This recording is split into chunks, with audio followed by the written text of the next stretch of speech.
Salut l'équipe, tout le monde flippe, c'est génial les gars, c'est vraiment très drôle de voir toutes les réactions de marché.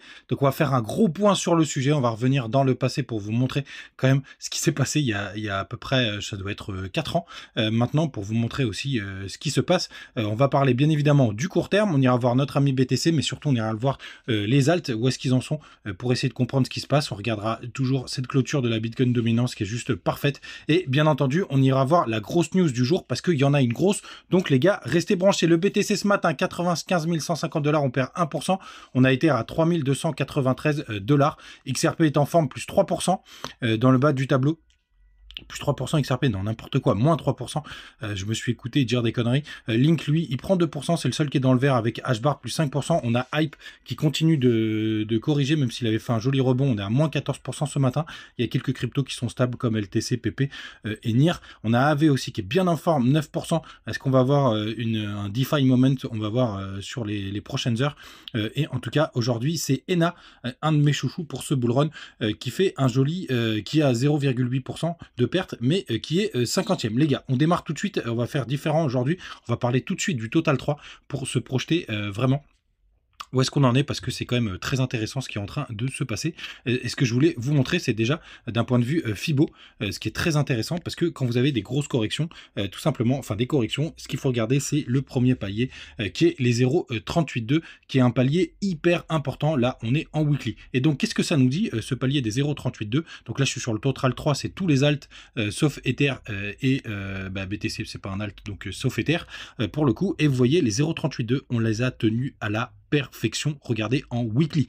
Donc on les a retestés ce lundi matin pour le coup, puisqu'une bougie égale une semaine, et là c'est vraiment très propre. Donc pour l'instant, no stress les gars, on est sur une zone assez importante. Donc si jamais on casse cette zone, parce qu'évidemment je suis pas Nostradamus, sinon je serais déjà millionnaire, tout simplement. N'oubliez pas cette phrase, hein. Si j'étais Nostradamus, je serais déjà millionnaire, j'aurais pas besoin de vous raconter tout ça, ou alors tout simplement je serais un gourou et je vous facturais 50 000 € pour vous en faire gagner 4 milliards.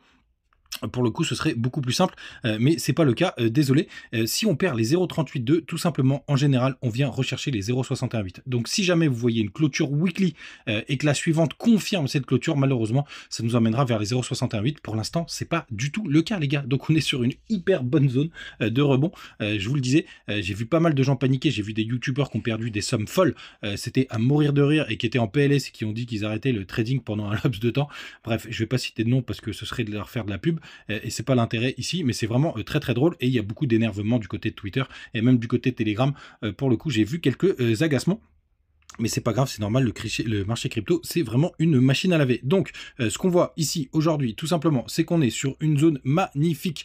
Pour le coup, la trendline RSI, elle sert à rien, malheureusement, en weekly, parce que c'est beaucoup trop bas. Mais c'est vraiment très propre. Et surtout, ce que je voudrais vous montrer, les gars, c'est un retour dans le passé. Vous voyez, juste là, ça, c'était en novembre et décembre 2020. Vous voyez toute cette zone-là, regardez. Et on a eu un énorme crash. Regardez, juste là, avec une mèche, mais pareil, hein, vraiment, c'est vraiment très propre. Regardez, c'était la semaine du 21 décembre, comme par hasard, exactement la même semaine, donc hyper intéressant à voir. Et regardez, on est passé à, le Total 3, il est passé de 155 milliards à 109 milliards. Donc c'est à peu près une chute de 30%, les gars, donc une énorme chute. Et ça vous rappelle pas quelque chose? Eh bien évidemment, ça nous rappelle ce qu'on est en train de vivre aujourd'hui. Putain, il y a tous mes Fibo qui sont en train de se barrer. Merde, c'est pas grave, je sais plus lequel c'était celui-là. Mais c'est vraiment très important. Donc là, on est sur une zone de rebond juste magistrale, hein, pour le coup. Ah ben c'était mon petit Fibo du jour. Donc on va le délock. On est sur une baisse qui était magistrale pour le coup. Mais en fait, qui est exactement la même que ce qu'on a vécu il y a 4 ans, mais jour pour jour. Quand je vous dis vraiment que ça ressemble à 2021 et que je veux absolument sortir au mois de mars, c'est aussi pour ces raisons, tout simplement. Et regardez ce qui s'était passé après. Donc on revient ici en 2020, c'était ici. Regardez, le cycle il a complètement explosé et ça a été parabolique, et c'est ça qu'on vise. Donc moi, mon objectif, c'est soit la zone de prolongation de Fibonacci qui se situe entre les 161,8 et 261,8, donc du Total 3, donc qui parle des 26 milliards qui vont chercher le top aux 1000 milliards pour le coup, pour retracer derrière aux 300 milliards, et ça nous donne une zone juste ici. Et si vraiment on a un bull run d'anthologie, et d'ailleurs qui finit en mars, tout simplement quand on fait le AB égale CD, ça nous amène à 10 000 milliards Mais pour l'instant, les gars, restons sobres. Et j'ai une première target, surtout si on est là au mois de mars, les gars. C'est vraiment ma target magnifique. Donc, les gars, je vous le dis, je reste complètement boule et je continue à vous montrer des choses assez importantes. C'est pourquoi, pour moi, on n'a pas touché le top. C'est, regardez, on n'a toujours pas été retester cette trendline weekly qui est juste là.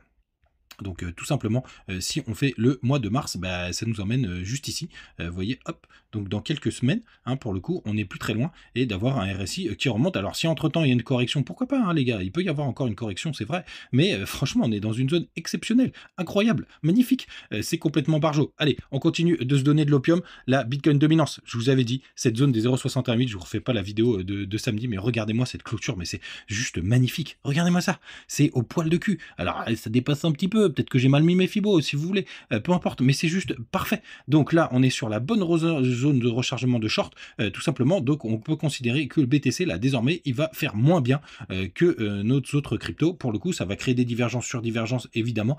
Pour le coup, avant, pour moi, un gros sell-off pour le bear market. Mais c'est tellement chirurgical, c'est tellement parfait, les gars, que en fait, je peux pas paniquer, je peux pas comprendre ceux qui paniquent. Je suis vraiment désolé, mais c'est juste incroyable. Franchement, c'est tellement beau d'avoir cette zone ici qui top, cette zone ici de rebond au 0,382. Franchement, c'est complètement barjot. On va aller voir quand même notre ami BTC, parce que c'est assez important, et je pense qu'on a dû, parce que je crois que c'était aux 96 000 $, je pense qu'on a dû aller chercher, le gap.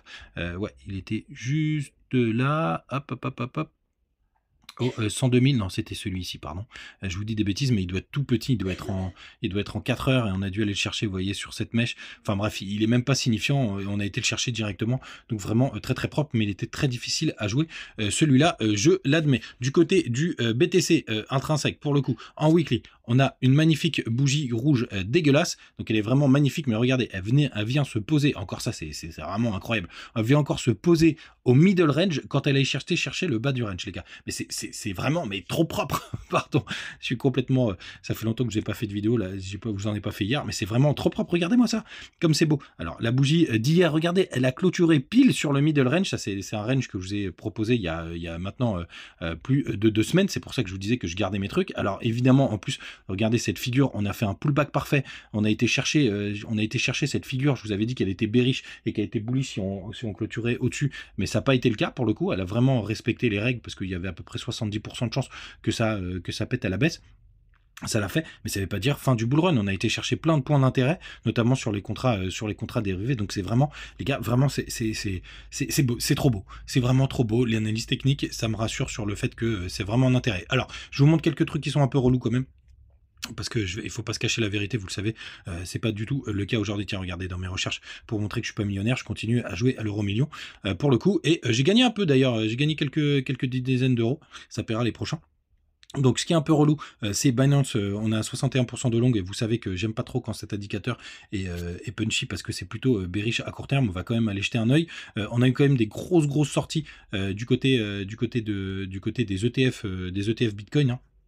On va pas se le cacher aussi, là on a eu 2 jours de grosses sorties en fin de semaine, donc il y a eu 600 millions plus presque 300 millions, bon, excusez-moi, je suis vraiment relou, j'arrive pas à les sélectionner, mais bref, il y a eu des grosses sorties, on le voit sur le coin juste ici, on voit que c'est relou. Ça a été pareil pour l'ETF ETH, donc les gars, grande méfiance. Les funding 0,1%, juste 300 millions de liquidation sur les dernières 24 heures. Les crypto Fear and Greed qui a encore baissé 70. Les gars, n'oubliez pas, avant de parler de la grosse news du jour, de nous rejoindre du côté de Telegram. Il se passe beaucoup de choses, plein de trucs hyper intéressants. On se raconte nos vies et aussi nos petites cryptos. Vous avez les liens du côté de BitGet, de BingX, de Mexer, de Bitmark, et pour tous ceux qui veulent une carte, on a la carte crypto.com en toute transparence, je l'ai toujours pas reçue. Pour le coup, je vais leur faire une petite relance, et vous avez le TikTok qui marche bien. C'est là où je publie la première matinale, tout simplement parce que je peux pas faire le montage sur TikTok sert à rien. On va pas se cacher les choses, la tête épaule inversée, elle a pas fonctionné, mais j'en ai déjà vu qui marchait à retardement, et là du coup on est en train de faire un petit bull fall, vous voyez, un petit canal descendant pour péter. On a retesté le milieu de bougie, c'est quelque chose qu'on fait très souvent. Alors excusez-moi, on la voit pas très bien pour le coup. Pourquoi je la vois pas en daily? Ah si, oui, c'est la mèche. On vient retester le milieu de la mèche qu'il y a eu juste là. On le voit pas trop à cause de mon épaule tête-épaule. Donc c'est vraiment plutôt propre les gars. Rien de méchant. Et on finit avec la grosse news aujourd'hui les gars. Et je pense qu'il va y avoir beaucoup de volatilité. On a un MicroStrategy qui sera ajouté au Nasdaq 100. Et qu'est-ce que ça veut dire? Ça veut dire qu'il y a plein de fonds d'investissement qui sont obligés d'acheter du MicroStrategy parce qu'ils sont directement sur le Nasdaq 100. Donc on va voir si on va avoir un gros sell-off ou tout simplement les grosses institutions qui seront obligées de rentrer parce que vous avez des indices, des ETF, etc. Et du coup, bah, si vous êtes sur le Nasdaq et que vous avez un indice Nasdaq, vous êtes obligé d'acheter du MicroStrategy parce qu'il intègre le Nasdaq. Sinon, c'est pas un ETF qui réplique parfaitement l'indice, quoi, bref, le Nasdaq, vous m'avez compris. Donc on va voir ce que ça va donner. Je pense que c'est à l'ouverture des marchés, je sais plus si c'est 14h30 ou 15h30, ça dépend des changements d'heure, et j'avoue que je sais plus où j'en suis, mais je crois que c'est 14h30 aujourd'hui. Donc faites attention, il peut y avoir beaucoup de volatilité, mais ça peut être aussi hyper propre si jamais on a une introduction qui se passe hyper bien avec un gros boom. Et là pour le coup, bah, vu que MicroStrategy c'est quand même un proxy de Bitcoin, ça peut complètement exploser. Les gars, j'en ai fini, faites attention à vous. Juste une dernière chose, c'est que il y a pas mal de trolls. Je me suis fait complètement troller là ce week-end avec plein d'attaques avec des scams en vidéo. Regardez, c'est complètement barjot. Donc les gars, faites attention, cliquez pas sur les commentaires à la con.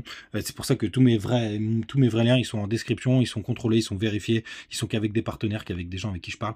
Donc rien, tout est plutôt safe, évidemment, on n'est toujours pas à l'abri d'un exchange qui part en vrille. Mais vous connaissez mon avis sur le sujet. Passez une très très bonne journée. Oubliez pas, aujourd'hui 14h30, ça peut